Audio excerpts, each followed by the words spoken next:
الحمدللہ آج ہمارے ہاتھوں میں ایک طاقت ہے، سوشل میڈیا کی طاقت۔ یہ طاقت اگر خیر میں استعمال ہو تو لاکھوں لوگوں کی ہدایت کا ذریعہ بن جاتی ہے، اور اگر یہی طاقت شر میں چلی جائے تو انسانوں کو اندھیرے میں گرا سکتی ہے اور دوسروں کو بھی گمراہ کر سکتی ہے۔ کیا ہم نے کبھی سوچا کہ جو ہم اسکرین پر دیکھ رہے ہیں وہ ہمیں کہاں لے جا رہا ہے؟ کیا ہم خیر کی طرف جا رہے ہیں یا فتنوں کی وادی میں جا رہے ہیں؟ حضور علیہ الصلوۃ والسلام کا فرمان ہے، انسان کے اچھے اسلام کی علامت یہ ہے کہ وہ غیر ضروری باتوں کو چھوڑ دے۔ ترمذی شریف کی حدیث ہے۔ آج ہمارے سوشل میڈیا پر کیا ہے؟ بحث، جھگڑے، فتنے، الزام تراشی، گانے، فحاشی، علم کے نام پر جہالت۔ ہمارے نوجوان دن رات موبائل پر لگے رہتے ہیں، نماز قضا ہو جائے، ماں کی پکار دب جائے، لیکن سوشل میڈیا موبائل سے آنکھ نہیں ہٹنی چاہیے۔ کہتے ہیں کہ ہم دین سیکھ رہے ہیں، لیکن کسی سے انسٹاگرام کی ریلز والے مولانا، یوٹیوب شارٹس میں چیخنے والے وائز یا ٹک ٹاک پر گانا سنانے والے مذہبی لباس والے، کن سے دین سیکھ رہے ہیں؟ یاد رکھو، داڑھی اور جبہ علم کی ضمانت نہیں۔ علم وہ ہے جس کے ساتھ تقوی، خلوص، سنت ہو۔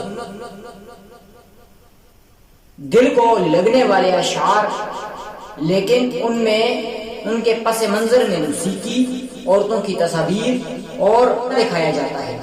پردہ ہٹ چکا، شرم ختم ہو گئی، اور ویوز کے لیے نعتیں، دین کی باتیں اور یوٹیوب چینل کھول کر بیٹھنے کا سودا۔ فیس بک پر کوئی پوسٹ کرتا ہے کہ مولویوں کا دور ختم، حالانکہ وہی علماء ہمیں درس دیتے ہیں، وہی علماء ہماری حفاظت کرتے ہیں، ہمیں ان پر اعتماد نہیں، لیکن انسٹاگرام کے 30 سیکنڈ کی ویڈیو پر ہمیں یقین ہے۔